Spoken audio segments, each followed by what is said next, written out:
हुए आज तक समस्याओं का समाधान नहीं हुआ। सबके हृदय में परमात्मा अनादिकाल से बैठा हुआ है। ईश्वरा सर्वभूतानाम हृदय देशे तिष्ठति, भ्रामय सर्वभूतानि, सबको चला रहा है। परंतु कल्याण के लिए तो सगुण साकार रूप में परमात्मा का आना बहुत आवश्यक है, बहुत आवश्यक। तो गुरु कृपा ही केवलम में हम केवल इतना आपको बताना चाहते हैं, शिष्य का जो परम मंगल है गुरु कृपा में ही संभव है, उसके अतिरिक्त कोई दूसरा उपाय नहीं है। ये पूर्ण सत्य है, पूर्ण सत्य है। इस बात को स्पष्ट करने के लिए आगे कुछ कहा जा रहा है।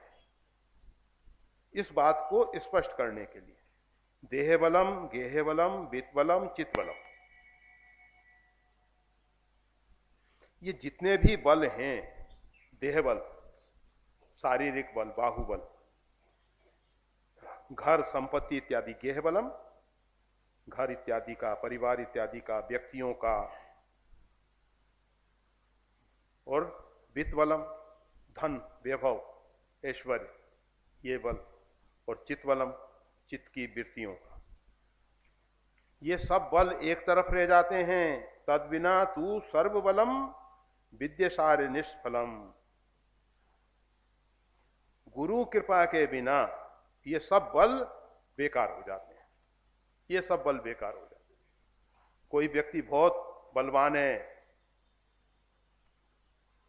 बहुत धन वाला है, बहुत विचार वाला है, विचार शक्ति उसकी, मेधा शक्ति बहुत अच्छी है, प्रज्ञा बहुत अच्छी है, सब कुछ है उसके पास, परिवार में सब प्रकार के संपन्न लोग हैं, ऊंचे पदासीन प्रधानमंत्री और राष्ट्रपति से संबंधित लोग हैं, सब कुछ है, परंतु बिना गुरु कृपा के आत्म कल्याण जो है संभव नहीं।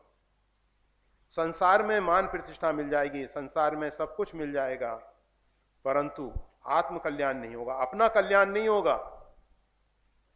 क्योंकि हमको जब तक दूसरों से सुख की अपेक्षा है तब तक हम कभी सुखी नहीं हो सकते। इसीलिए भगवान ने कहा जहि शत्रु महाबाहो काम रूपम दुराशनम, इस कामना रूपी महान शत्रु को जीत, अर्थात जो दूसरों से सुख की अपेक्षा कर रहे हो, इस भ्रांत धारणा को मन से निकाल दो।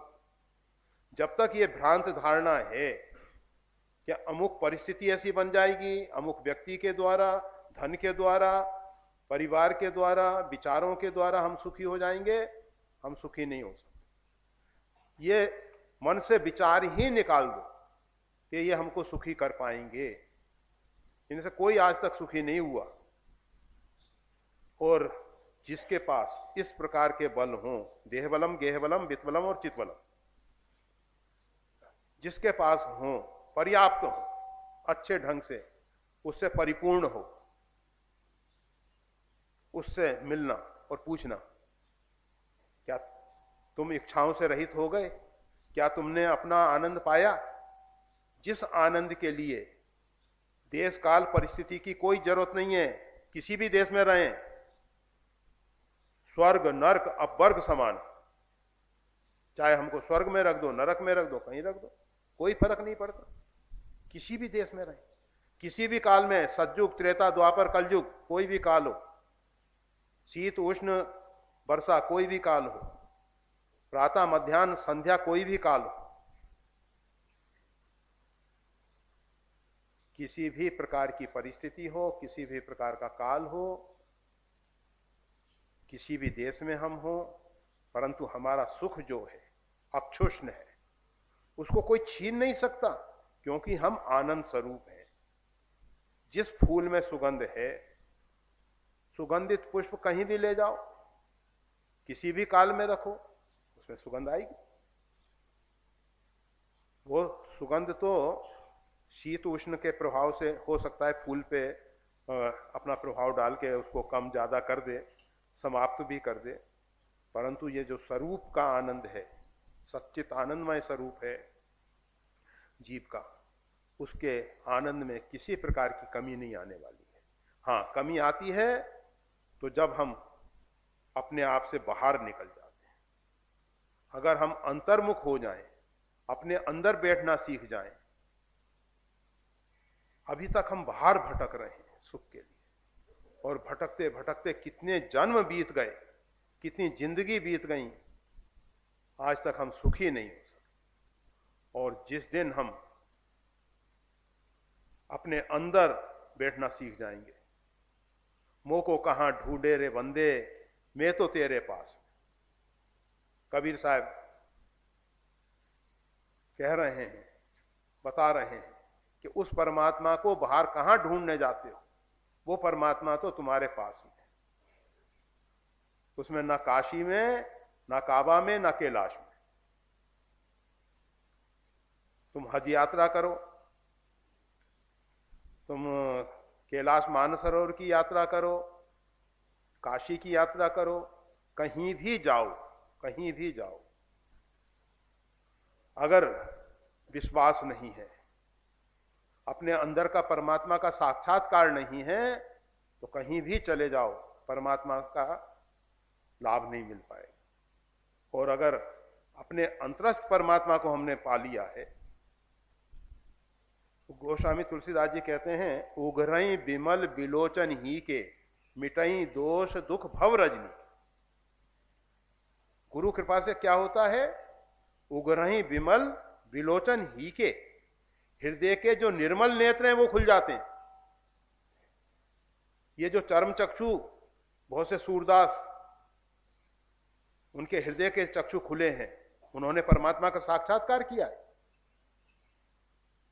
इन चक्षुओं की कोई आवश्यकता नहीं है, ये बंद हो और अंदर के चक्षु खुले हों, काम हो जाएगा। और अंदर के चक्षु बंद हो, ये खुले रहें, कोई लाभ नहीं। अंतर चक्षु उघरई बिमल बिलोचन ही के, और परिणाम क्या आएगा? मिटई दोष दुख भव रजनी के। ये जो मोहजनित भव है, मोह निशा सब सोबनहारा, देखहीं स्वप्न अनेक प्रकारा, ये मोह रूपी जो रात्रि के जितने भी कष्ट क्लेश हैं, वो सब दूर हो जाएंगे। जिन भ्रांत धारणाओं के कारण हम परेशान हो रहे थे, अल्प प्रकाश के कारण रस्सी में सर्प का भ्रम हो गया था, हम रस्सी के पास बैठ के हाथ जोड़े, हे सर्प देवता, हम आपका मंत्र जाप करते हैं, गरुड़ मंत्र। अरे वो रस्सी क्या हमारे मंत्र से लाभ करेगी?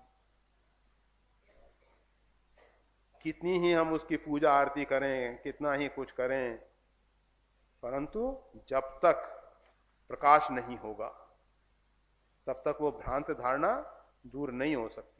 रज्जो यथार्थ अहेर भ्रम, रज्जू में जिस प्रकार से सर्प का भ्रम,